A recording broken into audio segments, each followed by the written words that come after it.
জনজাতিকৰণৰ ক্ষেত্ৰত কেন্দ্ৰীয় চৰকাৰলৈ আৰু ৰাজ্য চৰকাৰে কেন্দ্ৰ চৰকাৰলৈ যি বল ঠেলাঠেলি কৰি আছে, এই ক্ষেত্ৰত নিষ্পত্তি কৰিবৰ কাৰণে সমগ্ৰ বিষয়টোক লৈ এই প্ৰতিবেদনখন অসম বিধানসভাত তেখেতসকলে দাখিল কৰাৰ পূৰ্বে যাতে কেন্দ্ৰীয় চৰকাৰৰ প্ৰধানমন্ত্ৰী বা গৃহমন্ত্ৰী, অসম চৰকাৰৰ মুখ্যমন্ত্ৰী আৰু ষ্টেক হোল্ডাৰ আমাৰ জনজাতিকৰণ বিচাৰি থকা সংগঠনসমূহৰ এটা ত্ৰিপাক্ষিক বৈঠক শীঘ্ৰেই তেখেতসকলে কৰিবৰ বাবে আমি আজি সংবাদমেল যোগেদি আজি আমি আহ্বান জনাইছো। আৰু অসম বিধানসভা নিৰ্বাচনৰ পূৰ্বে আমাক জনজাতিকৰণ লাগিব, কাৰণ আমি দেখিছো বিগত 3টাকৈ লোকসভা নিৰ্বাচনত, বিগত 2টাকৈ অসম বিধানসভা নিৰ্বাচনৰ পূৰ্বে তেওঁলোকে আমাক জনজাতিকৰণৰ প্ৰতিশ্ৰুতি দিয়ে আৰু আমাৰ ব্যাপক ভোট লৈ তেওঁলোকে ক্ষমতালৈ অহাৰ পাছত, তেখেতসকলক অসমত ক্ষমতা কুক্ষিগত কৰাৰ পাছত কিন্তু আমাৰ প্ৰতিশ্ৰুতি পূৰণ নকৰি আমাক বাৰম্বাৰ তেওঁলোকে প্ৰতাৰণা কৰে। গতিকে এই চূড়ান্ত প্ৰতাৰণাৰ প্ৰতিবাদত ইতিমধ্যে বহু কাৰ্যসূচী গ্ৰহণ কৰা হৈছে। শেহতীয়াকৈ অসমলৈ অহা অমিত শ্বাহ ডাঙৰীয়া গৃহমন্ত্ৰী আৰু প্ৰধানমন্ত্ৰী নৰেন্দ্ৰ মোদী অসম ভ্ৰমণ বিৰোধিতা কৰি আমি কাৰ্যসূচী ৰূপায়ণ কৰিছো। অনাগত দিনতো কিন্তু অতি শীঘ্ৰে যদি আমাক জনজাতিকৰণৰ ক্ষেত্ৰত সঠিক পদক্ষেপ গ্ৰহণ নকৰে, তেতিয়াহ'লে কিন্তু অনাগত দিনতো গৃহমন্ত্ৰীগৰাকী আৰু দেশৰ প্ৰধানমন্ত্ৰীগৰাকী অসম ভ্ৰমণৰ বিৰোধিতা কৰা হ'ব। আৰু সমান্তৰালভাৱে আমাৰ জুবিন গাৰ্গ ডাঙৰীয়াৰ অপঘাত মৃত্যুৰ বাবে আমি যি জোৰ সমদল কাৰ্যসূচী আমি স্থগিত ৰাখিছিলো, সেই কাৰ্যসূচী আমি পুনৰ আজি ঘোষণা কৰিব বিচাৰিছো, সময়সূচী আজি ঘোষণা কৰিব বিচাৰিছো। সেই অনুসৰি আমি সৰ্বমুঠ 1 লাখ আমাৰ আহোম ৰাইজৰ অংশগ্ৰহণে আমি জোৰ সমদল কৰিব বিচাৰিছো। আমি একে ঠাইতে 1 লাখ মানুহলৈ আমি জোৰ সমদল নকৰো। আমাৰ বিভিন্ন জিলাত সেই সৰ্বমুঠ মানুহ আমাৰ 1 লাখ হ'ব। আমাৰ 1, 2 আৰু 3 নৱেম্বৰত আমাৰ ধাৰাবাহিক ৰূপত অসমৰ 16 স্থানত কাৰ্যসূচী হ'ব আৰু প্ৰত্যেক দিনতে 30-35 হাজাৰ মানুহৰ অংশগ্ৰহণেৰে এই 3টা দিনত সৰ্বমুঠ 1 লাখ মানুহৰ অংশগ্ৰহণে আমি এই প্ৰতিবাদ কৰিবলৈ লৈছো। আৰু এই ক্ষেত্ৰত আমি নৱেম্বৰ তাৰিখে শিৱসাগৰ, চৰাইদেউ, ডিব্ৰুগড় আৰু গোলাঘাট জিলাৰ সদৰত এই বিশাল জোৰ সমদল কাৰ্যসূচী ৰূপায়ণ কৰা হ'ব। 2 নৱেম্বৰ তাৰিখে মাৰ্ঘেৰিটা, তিনচুকীয়া, শদিয়া, নাহৰকটীয়া, নাজিৰা আৰু ধনশিৰিত কৰা হ'ব। 3 নৱেম্বৰ তাৰিখে মৰাণ, ধেমাজি, লখিমপুৰ, বিশ্বনাথ, কামৰূপ আৰু নগাঁও জিলাত এই কাৰ্যসূচী ৰূপায়ণ কৰা হ'ব। আৰু সমান্তৰালভাৱে শীতকালীন অধিৱেশনৰ সময়ত বিধানসভা আৰু সংসদত যি শীতকালীন অধিৱেশন হ'ব, এই প্ৰথম দিনাই আমি দিছপুৰ ঘেৰাও কাৰ্যসূচী আমি বিধানসভা আৰু অসম সচিবালয় ঘেৰাও কাৰ্যসূচী আমি ৰূপায়ণ কৰিম। আৰু সংসদৰ শীতকালীন অধিৱেশনৰ প্ৰথম দিনাই আমি দিল্লী যন্তৰ মন্তৰত জনজাতিকৰণৰ দাবীত আমি ধৰ্ণা কাৰ্যসূচী আমি ৰূপায়ণ কৰিম। আৰু ইয়াৰ পাছতো যদি তেখেতসকলে এই শীতকালীন অধিৱেশনতে যদি আমাক জনজাতিকৰণৰ বিধেয়ক যদি সংসদৰ উভয় সদনত যদি তেওঁলোকে উত্থাপন কৰি আইনলৈ পৰিণত নকৰে, তেতিয়াহ'লে কিন্তু এই শীতকালীন অধিৱেশনৰ পাছতেই অনিৰ্দিষ্টকালীন সৰ্বাত্মক অৰ্থনৈতিক অৱৰোধ আৰু সৰ্বাত্মক অসম বন্ধৰ দৰে কাৰ্যসূচী ৰূপায়ণ কৰা হ'ব। সেই কথাটো আজি এই সংবাদমেল যোগেদি আমি ঘোষণা কৰিব বিচাৰো। শিৱসাগৰৰ সাংবাদিক বন্ধুসকল, আপোনালোকে আমাৰ নিমন্ত্ৰণ ক্ৰমে আজি সংবাদমেলত উপস্থিত হোৱাৰ বাবে প্ৰথমে মই সকলোকে আন্তৰিক ধন্যবাদ আৰু কৃতজ্ঞতা জ্ঞাপন কৰিছো। আজি এটা বিশেষ বিষয়ত আমি সংবাদমেল সম্বোধন কৰিব বিচাৰিছো। আপোনালোক সকলোৱে অৱগত যে দীৰ্ঘদিন ধৰি টায়াসমূহকে ধৰি 6 জনগোষ্ঠীয়ে জনজাতিকৰণৰ দাবী জনাই আহিছে আৰু বিগত 3 দশক ধৰি জনজাতিকৰণৰ দাবীত বিভিন্ন কাৰ্যসূচী ৰূপায়ণ কৰি অহা হৈছে। আমি দেখিছো যে পুৰহি জনজাতিকৰণ সন্দৰ্ভত আমি ট্ৰাইবেল সংঘৰ বক্তব্য আমি দেখা পাইছো আৰু লগতে অসমৰ মুখ্যমন্ত্ৰীগৰাকীৰ বক্তব্য আমি সংবাদ মাধ্যমত দেখা পাইছো। আমি জনজাতিকৰণক লৈ আমি এইবাৰ শেষ আশা যিটো পুহি ৰাখিছিলো যে যিহেতু অসম বিধানসভাৰ শীতকালীন অধিৱেশনত বিষয়টো আলোচনা কৰি কেন্দ্ৰলৈ চূড়ান্ত প্ৰতিবেদন পঠিওৱাৰ কথা ইতিমধ্যেই মুখ্যমন্ত্ৰীগৰাকীয়ে বাৰে বাৰে দোহাৰি থকাৰ বাবে আমি শেহতীয়াকৈ ক্ষীণকৈ শেষ আশা হিচাপে আমি এই প্ৰতিবেদন যোৱাৰ যি আমি আশা দেখিছিলো সেইটো কিন্তু শেহতীয়াকৈ আমি মুখ্যমন্ত্ৰীগৰাকীৰ বক্তব্যত বা শেহতীয়া ঘটনাক্ৰমত কিন্তু আমি আজি তাৰিখত শংকিত হৈছো। আৰু কাকতলীয়ভাৱে একেদিনে ট্ৰাইবেল সংঘ আৰু অসমৰ মুখ্যমন্ত্ৰীগৰাকীৰ পৰা জনজাতিকৰণ সন্দৰ্ভত বক্তব্য আহিছে। ট্ৰাইবেল সংঘই তেখেতসকলে জনজাতিকৰণৰ বিৰোধিতা কৰা কথাটো নতুন নহয়। যেতিয়াই জনজাতিকৰণৰ দাবীটো তুংগত উঠে তেতিয়াই কিন্তু ট্ৰাইবেল সংঘই কোনোবা ন্যস্ত স্বাৰ্থ জড়িত ৰাজনৈতিক মহলৰ গোপন ইংগিতত তেওঁলোকে জনজাতিকৰণৰ বিৰুদ্ধে তেওঁলোকে মাত মাতিবলৈ আৰম্ভ কৰে। আৰু আমি জানো যে অসমৰ জনজাতি ভাইসকলৰ অধিকাংশই 6 জনগোষ্ঠীৰ জনজাতিকৰণৰ বিৰোধিতা কৰা নাই। কাৰণ আজি বিজেপি দল আৰু চৰকাৰে যিটো সততে কৈ আহে যে তেওঁলোকে অসমত একাংশ অবৈধ বাংলাদেশী মিয়াৰ আগ্ৰাসনত অসমীয়া জাতিটো বা অসমৰ খিলঞ্জীয়া ৰাইজ ৰাজনৈতিক সংকটত বা অস্তিত্ব সংকটত ভুগিব বুলি বিজেপি দল আৰু চৰকাৰে সততে তেখেতসকলে আমাক ভয় খুৱাব খোজে। এই ক্ষেত্ৰত বিজ্ঞানসন্মত সাংবিধানিক পৰিত্ৰাণৰ একমাত্ৰ উপায়টো হ'ল টাই আহোমকে ধৰি 6 জনগোষ্ঠীৰ জনজাতিকৰণ। যে টাই আহোমকে ধৰি যদি 6 জনগোষ্ঠীক জনজাতিকৰণ কৰে তেতিয়াহ'লে অসমৰ অধিকাংশ ৰাইজ জনজাতি হ'ব। আৰু অসমৰ মুখ্যমন্ত্ৰীগৰাকীয়ে বিজেপি দল আৰু চৰকাৰে যিটো কৈ আহে যে বিদেশী আগ্ৰাসনৰ পৰা যদি অসমীয়া ৰাইজ মুক্ত কৰিব লাগে তেতিয়াহ'লে এই 6 জনগোষ্ঠীৰ জনজাতিকৰণে একমাত্ৰ বিজ্ঞানসন্মত আৰু সাংবিধানিক উপায়। তাৰ বাহিৰে কোনো ধৰণৰ সাংবিধানিক আৰু উপায় নাই। কাৰণ ইয়াৰ পৰা বলপূৰ্বক ইখন জিলাৰ পৰা সিখন জিলালৈ এমুঠিমান মানুহক খেদি ফুৰিলে কিন্তু এই বাংলাদেশী মিয়াৰ সমস্যাটো সমাধান নহয়। আৰু এই সমস্যাটো যদি ৰাজনৈতিকভাৱে সমাধান কৰিব লাগে তেতিয়াহ'লে 6 জনগোষ্ঠীক জনজাতিকৰণ কৰিব লাগিব। আৰু এই 6 জনগোষ্ঠীৰ জনজাতিকৰণৰ যোগেদিহে অসম বিধানসভাৰ অধিকাংশ আসন বা নিগম নিকায় চাকৰি বাকৰি সকলো ক্ষেত্ৰত জনজাতীয় বা খিলঞ্জীয়া ৰাইজৰ কাৰণে সংৰক্ষিত হ'ব। আৰু তেতিয়া অসমখন এই তেখেতসকলে কৈ থকা বাংলাদেশী আগ্ৰাসনৰ পৰা মুক্ত হ'ব। কিন্তু আমি দেখিছো তেখেতসকলৰ ৰাজনৈতিক সদিচ্ছা নাই। যি ধৰণে বাংলাদেশী সমস্যাটো সমাধানৰ তেখেতসকলৰ ৰাজনৈতিক সদিচ্ছা নাই, ঠিক তেনেধৰণে 6 জনগোষ্ঠীৰ জনজাতিকৰণ কৰাটো তেখেতসকলৰ কোনো ৰাজনৈতিক সদিচ্ছা নথকাৰ কথাটো আজি তাৰিখত প্ৰমাণিত হৈছে। গতিকে আজি আমি সকীয়াই দিব বিচাৰিছো যে ট্ৰাইবেল সংঘ বা তেনেধৰণৰ অস্ত্ৰশস্ত্ৰ জড়িত 2-1 মহল বা 2-1 ব্যক্তিক তেখেতসকলে কান্ধত বন্দুক থৈ 6 জনগোষ্ঠীৰ জনজাতিকৰণৰ এই যিটো আন্দোলন ইয়াক বিভাজন নকৰিবৰ বাবে আজি প্ৰায় আমি সকীয়াই দিছো। আমি দেখিছো যে 6 জনগোষ্ঠী জনজাতিকৰণৰ বিধেয়কখন একেলগে গৈছে, বিধানসভাত একেলগে ইয়াত সিদ্ধান্ত গ্ৰহণ কৰা হৈছে।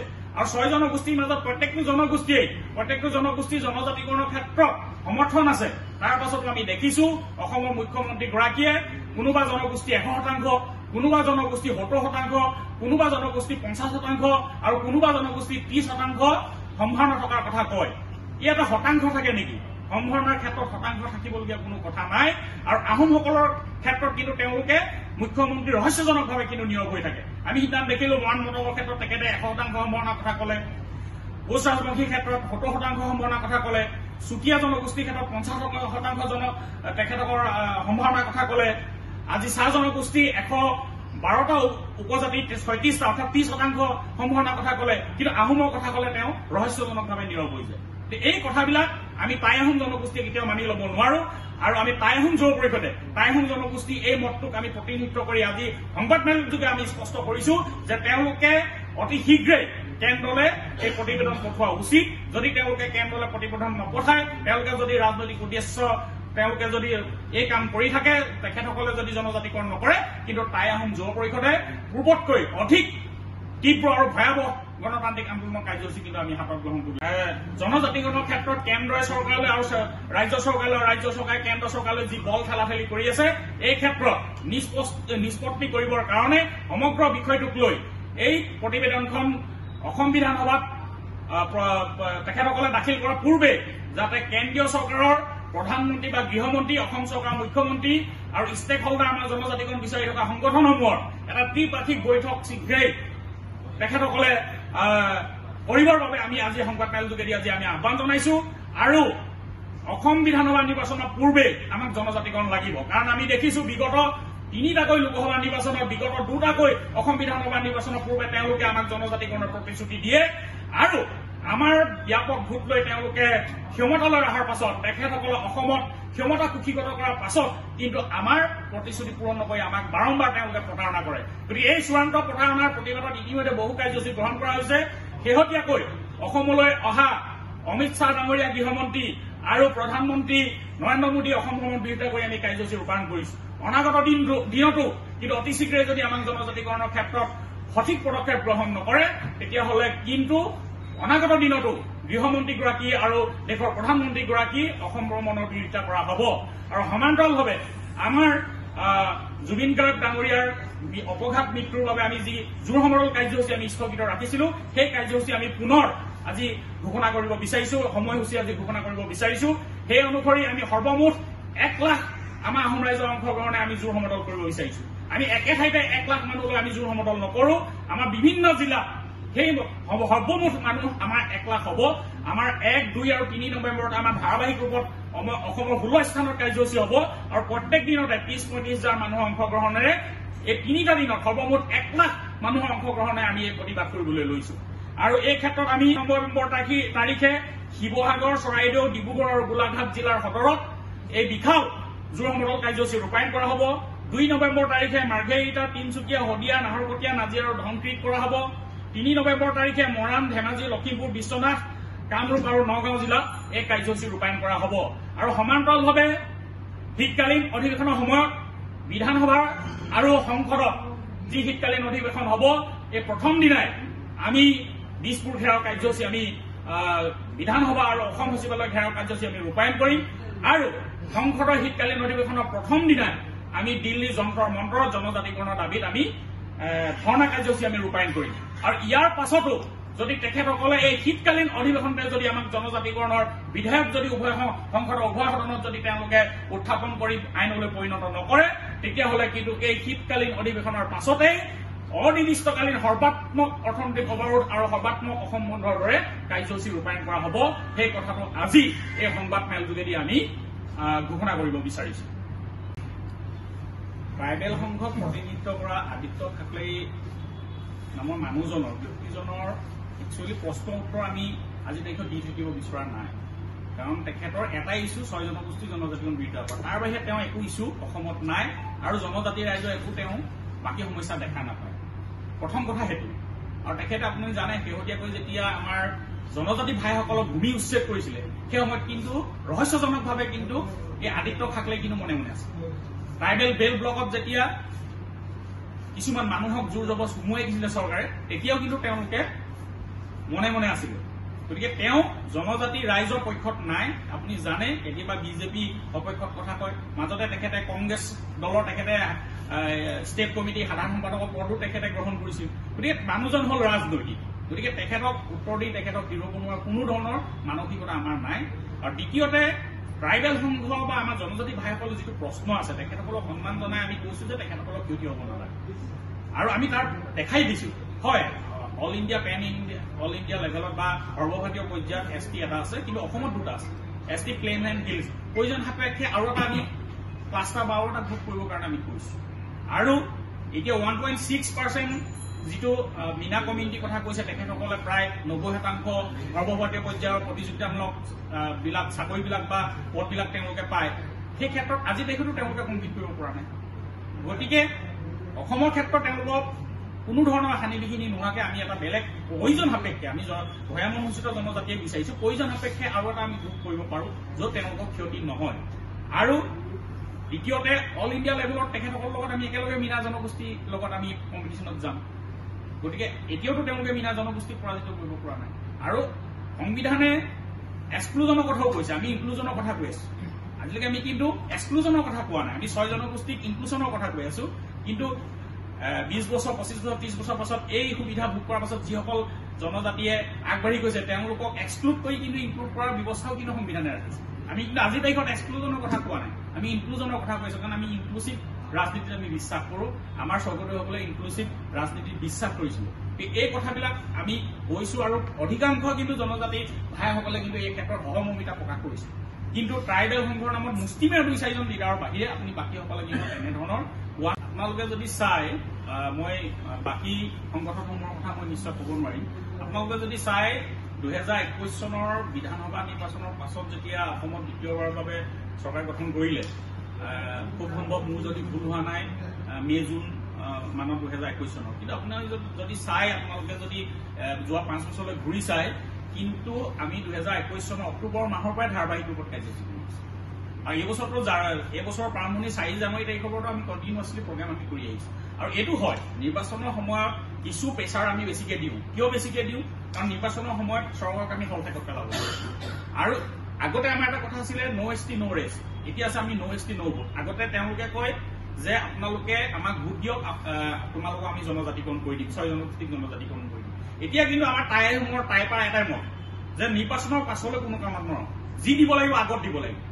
নিৰ্বাচন তেখেতসকলে কয় আমাক ভোট দিয়ক, আপোনালোকক জনজাতিকৰণ কৰি দিম। এতিয়া আমাৰ শ্লোগান হ'ল তোমালোকে প্ৰথমে আমাক জনজাতিকৰণ কৰি দিয়া, তাৰ পাছতে তোমালোকক ভোট দিম বা আমাৰ অঞ্চলত ভোট খুজিবলৈ আহিবলৈ তোমালোকক দিম।